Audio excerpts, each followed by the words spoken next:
बिस्मिल्लाहिर्रहमानिर्रहीम अस्सलाम वालेकुम। डीएचए की हम लोग एक पॉडकास्ट स्टार्ट करने जा रहे हैं सीरीज़, जहां पे हम लोग डिफरेंट प्रोजेक्ट्स को डिस्कस करेंगे। साथ में हमारे साथ प्रोजेक्ट स्पेशलिस्ट मौजूद होंगे। जैसे कि आज की वीडियो में हम डिस्कस कर रहे हैं डीएचए लाहौर फ़ेज़ 9 प्रिज़म के हवाले से हमारे पास प्रिज़म को डील करने वाले स्पेशलिस्ट जो पिछले काफ़ी टाइम से प्रिज़म को डील कर रहे हैं वो हमारे साथ मौजूद हैं, मोहम्मद मुनीब। आज हम लोग कंप्लीट प्रिज़म के हवाले से उनसे डिस्कशन करते हैं। चलते हैं हम अपने वीडियो की तरफ। अस्सलाम वालेकुम मुनीब भाई, क्या हाल चाल है? वालेकुम अस्सलाम, मैं ठीक हूँ, आप बताएं। अल्हम्दुलिल्लाह ठीक ठाक। जैसा कि प्रिज़म के हवाले से आपसे डिस्कशन स्टार्ट करना चाह रहे थे, इस हवाले से सबसे पहले फ़ेज़ 9 प्रिज़म की पास जो हिस्ट्री है उस हवाले से हम लोग कुछ गाइड करें, और साथ में यहाँ पे इन्वेस्टमेंट के हवाले से कि क्या प्रिज़म में इन्वेस्ट करना चाहिए। देखिए, अगर हम प्रिज्म की हिस्ट्री के बारे में जानना चाहें तो प्रिज्म जो है इसका जो बैलेट जो है मई 2015 में ग्रैंड बैलेट किया गया था, जिसके बाद यहाँ पर ग्राउंड ब्रेकिंग सेरेमनी जो है ऑलमोस्ट फरवरी 2017 में की गई थी, और अभी तक यहाँ पर 16 सेक्टर्स को तकरीबन 90% मैं कहूँगा डेवलप कर दिया गया है। और पोजेसन की अगर हम बात करें तो पोजेसन इस वक्त 16 सेक्टर्स में से 8 सेक्टर्स में पोजेसन मौजूद है, और कमर्शियल भी ऑलमोस्ट तकरीबन हर कमर्शियल सेक्टर में इसमें पोजेसन आ चुका है। और सेकंड आपका क्वेश्चन था कि इन्वेस्टमेंट, तो इन्वेस्टमेंट सबसे पहले अगर बात की जाए तो रियल इस्टेट जो है एक सबसे बेस्ट इंडस्ट्री है जहाँ पर इन्वेस्टमेंट की जाती है ओवरऑल द वर्ल्ड। फिर अगर हम पाकिस्तान की बात करें तो पाकिस्तान में लाहौर, और लाहौर में अगर हम बात करें तो डीएचए, और डीएचए की अगर हम बात करें तो 9 प्रिज्म जो है सबसे टॉप बेस्ट प्रोजेक्ट है जिसमें आपकी इन्वेस्टमेंट इस वक्त बनती है। उसकी वजह क्या है? ऑन ग्राउंड एग्जिस्ट करता है, 8 सेक्टर्स में पोजेसन है, इवन कमर्शियल पर भी कुछ ब्लॉक्स में पोजेसन है, पार्शियल पोजेसन कहेंगे हम उसे। तो ओवरऑल मैं इसको रेट करूँगा 10/10 इन्वेस्टमेंट पर्पज़ से भी, और जिन्होंने 1-2-3 साल बाद घर बनाना है या फौरी घर बनाना है, अगर बजट कम है और ये इशू नहीं कि हम 1 साल तक घर बना के रहना चाहें, तो चंद ब्लॉक्स ऐसे हैं जहाँ पर चंद रिहाइशें आ गई हैं, तो मैं इसे रेट करूँगा 10/10। यहाँ पे मुनीब भाई एक्सेस वाइज आप इसको किस तरह रेट करते हैं, कैसा ये फ़ेज़ है, इसको भी थोड़ा सा यहाँ पे एलेबोरेट कीजिएगा kindly.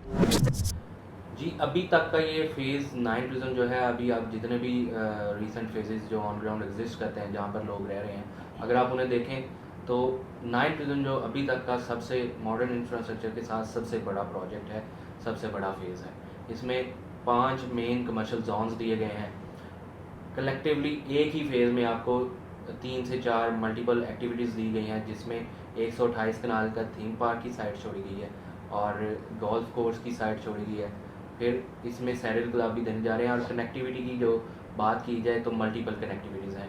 Hudiara link road, बेदियाँ link road, फिर आपको इसको एक्सेस जो मेन एक्सेस है, सबसे बेहतरीन एक्सेस जिसको मैं कहूँगा रिंग रोड से आपके 2 एक्सेस हैं। एक आपका आशियाना इंटरचेंज से, सेकंड आपका सेक्टर के में डायरेक्ट एंट्री होती है, जो कि फ़ेज़ 9 प्रिज्म सेक्टर के में डायरेक्ट एंटर करता है, जो कि फंक्शनल है। इन फ्यूचर पॉसिबिलिटी है कि सेक्टर एच में भी एक आपको रिंग रोड से एंट्रेंस मिल जाए। और सेकंड इसकी इन फ्यूचर जो आपको एंट्रेंस मिलेगी वो फ़ेज़ 5 एम एक्सटेंशन से भी इसको अंडर पासिस के थ्रू कनेक्ट किया जाएगा, जैसा कि फ़ेज़ 5 एम एक्सटेंशन को फ़ेज़ 5C ब्लॉक से कनेक्ट किया गया। और इसकी जो अभी की मेन एक और एंट्रेंस है बेदियाँ रोड से, और बेदियाँ रोड अंडरपास से ये इंटरकनेक्टेड है फ़ेज़ 6 के साथ, जो कि इसको एक प्रीमियम लुक देता है, जिसमें आपका फ़ेज़ 1 से फ़ेज़ 9 तक सारे फेजेस कनेक्टेड हो जाते हैं। इसमें एक और चीज़ जो बहुत ज़्यादा क्वेश्चन देखने में आ रहा है क्लाइंट्स का, जो क्यूरी रहती है कि इतने टाइम के बाद यहाँ पे ऑन ग्राउंड आपको पोजेसन, जैसे आप बता रहे हैं कि पार्शली यहाँ पे पोजेसन देना स्टार्ट किया डीएचए ने, उस हवाले से जो लोगों का क्वेश्चन रहता है कि इतना टाइम इसमें क्यों लगा, क्या रीज़न्स थी, उस हवाले से थोड़ा बहुत अगर आप गाइड कर सकें।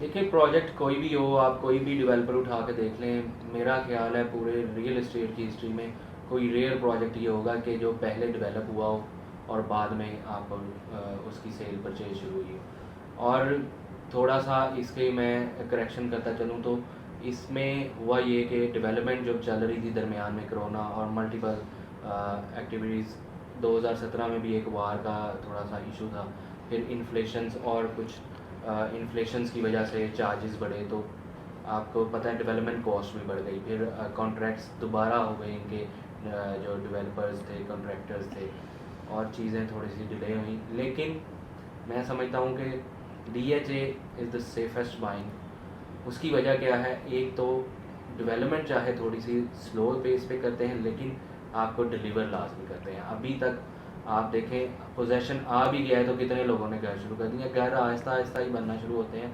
अभी ये शुरू वाले फेजेस में था, इन्वेस्टमेंट फेजेस में। अब जैसे जैसे जिस ब्लॉक को पोजेशन मिला है, उसमें कुछ महीनों बाद या साल बाद घर बनना शुरू हुए। तो आगे भी पोजेशन इंशाल्लाह इस साल में भी बाय द एंड ऑफ 2026 उम्मीद है कुछ ब्लॉक्स और को पोजेशन आ जाएगा। फ़ेज़ 10 क्योंकि जैसे इसकी लोकेशन फ़ेज़ 9 प्रिज़म के बिल्कुल साथ आ रही है, उस हवाले से फ़ेज़ 9 प्रिज़म की क्या सिग्निफिकेंस होगी? क्या फ्यूचर में जिस तरह हमारा ये फ़ेज़ 6 डेवलप हुआ है, उस तरह का ये फ़ेज़ बनने जा रहा है? इस हवाले से ज़रा काइंडली एलैबोरेट कीजिएगा। जी देखें, मैं इसका कंपैरिजन करता ही फ़ेज़ 6, फ़ेज़ 8 और फ़ेज़ 5 से हूँ। बाकी का मुझे नहीं पता, लेकिन बाकी सब भी इसी से ही कंपेयर करेंगे। पुराने फेजेस से इसका कंपैरिजन बनता नहीं है। एक तो इसकी अप्रोच, दूसरा ओवरऑल बिग कम्युनिटी है। सब फेजेस को आप ये 2 से 3 फेजेस को मिलाएं तो फिर एक प्रिज्म बनता है। दूसरा, इसके साथ ही फ़ेज़ 10 की कनेक्टिविटी होगी। फ़ेज़ 10 अभी वो फ्यूचरिस्टिक है, वो अभी लॉन्ग टर्म जो इन्वेस्टमेंट करना चाह रहे हैं फाइल्स में, उनके लिए बेस्ट है। और उसकी वजह से इसको ये एज मिलेगा कि वो एक ऑफ ग्राउंड प्रोजेक्ट होगा और ये ऑन ग्राउंड प्रोजेक्ट होगा। जो लोग सॉलिड और ऑन ग्राउंड प्रोजेक्ट में इन्वेस्टमेंट करना चाहेंगे वो यहाँ पर आएंगे, और जो घर बनाना चाह रहे हैं फौरी, वो भी यहाँ पर आएंगे, क्योंकि यहाँ पर अब पोजेशन भी है। और यहाँ पर GOR9, जो कि GOR9 प्रिज्म के नाम से जाना जाता है, जो ब्यूरोक्रेट्स को घर अलॉट होंगे, वो भी बिल्कुल रेडी है। पोजेशन उसका आ गया है, बहुत जल्द वहाँ पर अलॉटमेंट्स और शिफ्टिंग्स भी होना शुरू हो जाएंगी। जोन 2 में 2 कमर्शियल 8 मरला प्लाजाज बनना शुरू हो गए हैं। आपका रिंग रोड वहाँ से सिर्फ एक ट्रैक आपको डायरेक्ट मेन बुलेवार्ड से रिंग रोड पे ले जाता है। तो ये चीज़ें बहुत मैटर करती हैं इन चीज़ों के लिए। तो एक साइड से आपको रिंग रोड से कनेक्टिविटी, दूसरी साइड से जो आपके M ब्लॉक का बुलेवार्ड है, फिर आपका L ब्लॉक वाला बुलेवार्ड है, और K वाला बुलेवार्ड जो है, K और L, M और N वाला बुलेवार्ड, ये दोनों से आपको कनेक्टिविटी होगी फ़ेज़ 10 से। तो जो कि आपके इस फेज़ को एक प्रीमियम लोकेशन देगा, मिड सेंटर एक बन जाएगा सारे DHA के फेजेस का। 9 प्रिज़म में कौन कौन से ऐसे ब्लॉक्स हैं जो काफ़ी ज़्यादा हॉट कंसिडर किए जा रहे हैं? किन ब्लॉक्स में आज हम इन्वेस्ट करते हैं, या घर बनाने के लिए कौन से ऐसे ब्लॉक्स हैं जिनको हमें हाईली टारगेट करना चाहिए? जी, अगर तो आपने फौरी घर बनाना है तो उसमें Q और R इस वक्त सबसे टॉप एरियाज़ हैं, क्योंकि यहाँ पर ऑलरेडी काफ़ी कंस्ट्रक्शन एक्टिविटी है। दूसरा 9 टाउन के करीब है, लिविंग के करीब है। 9 टाउन में आपको कमर्शियल एक्टिविटी भी मिल जाती है, फ्यूल स्टेशन भी मिल जाता है। दूसरा, आप फ़ेज़ 6 से भी करीब है। 9 टाउन के साथ ही अंडरपास जो है, बेदिया अंडरपास, आप बेदिया अंडरपास को क्रॉस करते हैं, साथ ही फ़ेज़ 6 शुरू हो जाता है। आपके लेफ़्ट हैंड साइड पे अगर आप फ़ेज़ 6 को जा रहे हों तो 9 टाउन की बैक साइड पे अस्करी 11 भी आपको मिल जाता है, बेदिया रोड, और बेदिया रोड की लोकेलिटी भी, लोकल मार्केट भी आपको मिल जाती है। सेकेंडली, Q और R में ऑलरेडी रेजिडेंसीज आ भी गई हैं चंद। ऑलमोस्ट Q में 3 से 4 रिहाइशें हैं, R में भी 2 से 3 रिहाइशें आ चुकी हैं। एक 10 मरला में R ब्लॉक में, और 2 5 मरला में। इस तरह Q ब्लॉक के 3 कनाल के घरों में रिहाइशें आ चुकी हैं। सेकेंडली, R ब्लॉक में आपको फंक्शनल पुलिस स्टेशन भी मिल जाता है, और सिक्योरिटी, DHA की सिक्योरिटी तो ओवरऑल प्रिज्म में एनी टाइम 24/7 होती है। फिर अगर आप देखें तो ये GOR9 जो बनाया गया है, और यहाँ कमर्शियल एक्टिविटी भी आ गई है साथ ही जोन 2 में। तो रिंग रोड की सराउंडिंग में अगर आप देखें तो G ब्लॉक, E ब्लॉक और F ब्लॉक में भी घरों की कंस्ट्रक्शन का पेस एक स्पीड पकड़ना शुरू हो गया है। G ब्लॉक में ऑलमोस्ट 5 घर रेडी हैं, जिसमें से एक में रिहाइश बहुत जल्द आने वाली है, मे भी आ गई हो। लास्ट वीक जब मैं गया था तो तैयारियाँ शैयारियाँ चल रही थी, और वो हैं भी एक जानने वाले जो रिहाइश कर रहे हैं वहाँ पर। और GOR9 जो यहाँ पर ब्यूरोक्रेट्स आ रहे हैं, बहुत जल्द यहाँ पर भी शिफ्टिंग होना शुरू हो जाएगी, तो यहाँ पर भी लिविंग प्रमोट होगी। जो लोग एक्सेस चाहते हैं ओवरऑल लाहौर के साथ फास्ट ट्रैक या आउट स्टेशन से कुछ लोग आके DHA में लाहौर में भी घर होता है और पीछे सियालकोट, गुजरात, ये वो मुख्तलिफ शहरों में, तो उनके लिए रिंग रोड साइड पे मैं FGH सेक्टर को अच्छा समझता हूँ इस वक्त।